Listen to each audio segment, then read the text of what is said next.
मेरे दादा भी आर्मी में थे, पापा भी और अब मैं, तो तीनों पीढ़ियां देश की सेवा में जा रही हैं। इस बात की मुझे बहुत खुशी है। समय से कामयाबी मिल जाना बच्चे को, इससे ज़्यादा और खुशी मम्मी और पापा को कुछ नहीं होगी।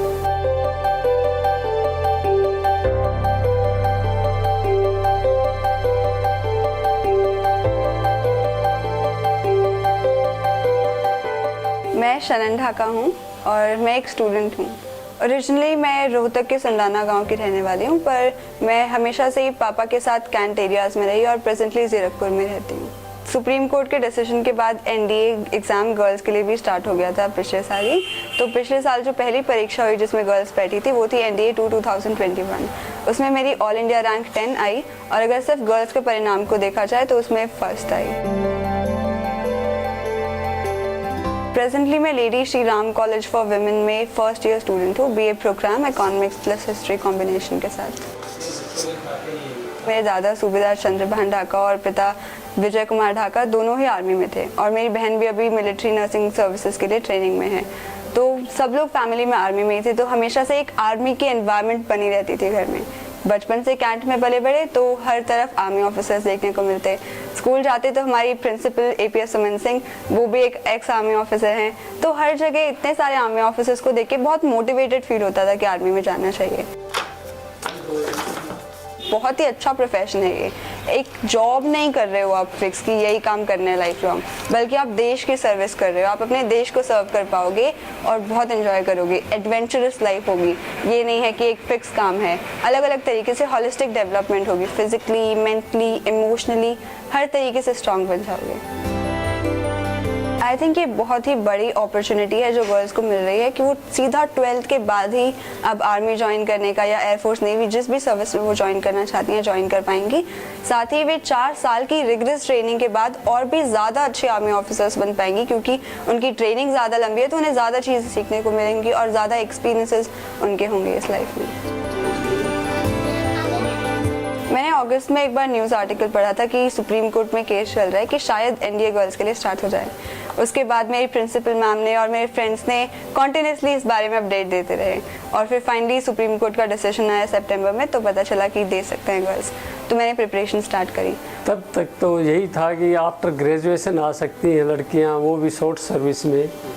तो जब से मेरी बच्चियां बड़ी बड़ी 7-8 क्लासों में होने लगी, उनके ईयरली प्रोग्रेस कार्ड वगैरह देखने लगे हम, तब से मन में आने लगी। मैं मैक्सिमम ऑफिसर का आर्मी की हर रैंक के साथ रहा हूँ ड्राइवर ट्रेड होने के नाते।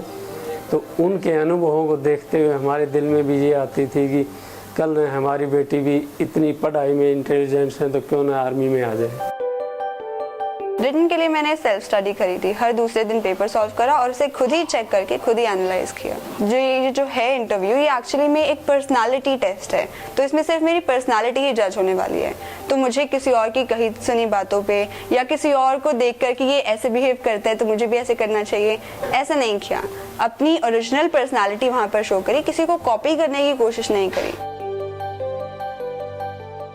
मैं सोशल मीडिया इतना ज़्यादा इस्तेमाल नहीं करती, मैं सिर्फ व्हाट्सएप ही यूज़ करती हूँ और मुझे लगता है कि टाइम बहुत ज़्यादा वैल्यूएबल है तो उसको वेस्ट नहीं करना चाहिए। आप लोगों से बात करना चाहते हैं, सोशल इंटरेक्शन कीजिए, बाहर जाकर मिलिए, फ़ोन पे बात कर लीजिए। टाइप करने में क्यों टाइम वेस्ट करना। मुझे ये तो कॉन्फिडेंस था कि सिलेक्ट हो जाऊंगी, पर रैंक 1 आएगी गर्ल्स में और ओवरऑल 10 आएगी, ये बिल्कुल नहीं सोचा था। उस वक्त मैं अपने मामा के घर थी और हम सारे बच्चे खेल रहे थे। तभी अचानक पापा का फ़ोन आता है और वो कहते हैं कि रिजल्ट आ गया है और चेक करो।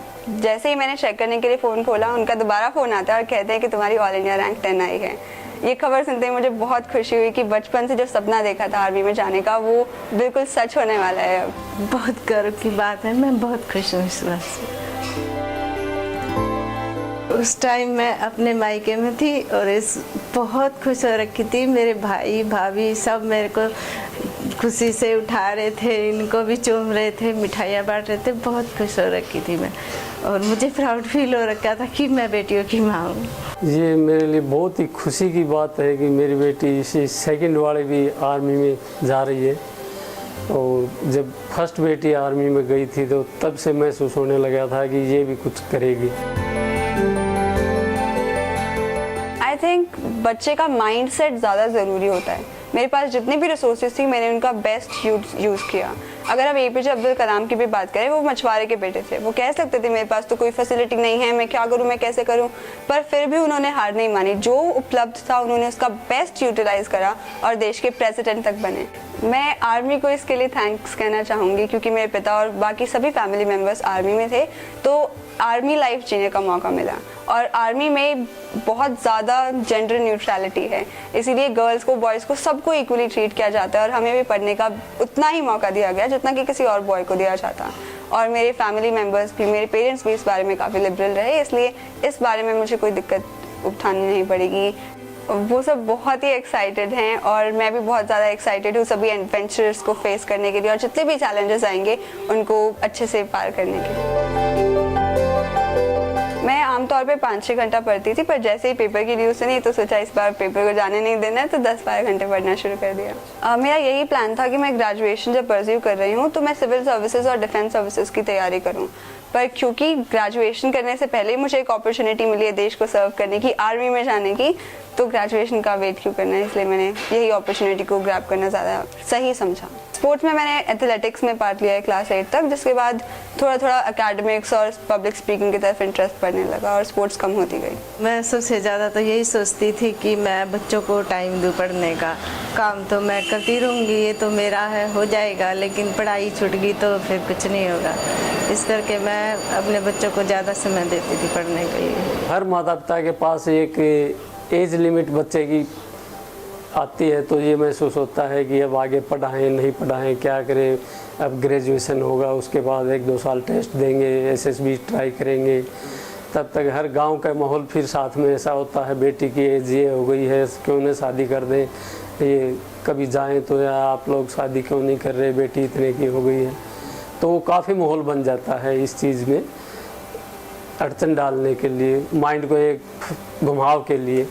लेकिन उस स्थिति तक आने से पहले ही मेरी दोनों बेटियां एक के बाद एक आफ्टर +2 अपने मुकाम की तरफ बढ़ने लगी, तो हमें काफ़ी खुशी महसूस हुई। जो पहले नहीं हुआ उसके लिए तो क्या कह सकते हैं, पर आगे आने वाले भविष्य में जितनी भी लड़कियां हैं वो जा पाएंगी, उसके लिए मुझे बहुत खुशी है। मैं यही कहना चाहूँगी सभी बहनों को कि अपनी बेटियों को चांस दें, किसी लड़का लड़की में भेदभाव ना करें, लड़कों के बराबर समझे बल्कि ज़्यादा समझे। बेटी तो एक देश की राष्ट्रपति भी थी, तो किसी से कम नहीं होती बेटियाँ।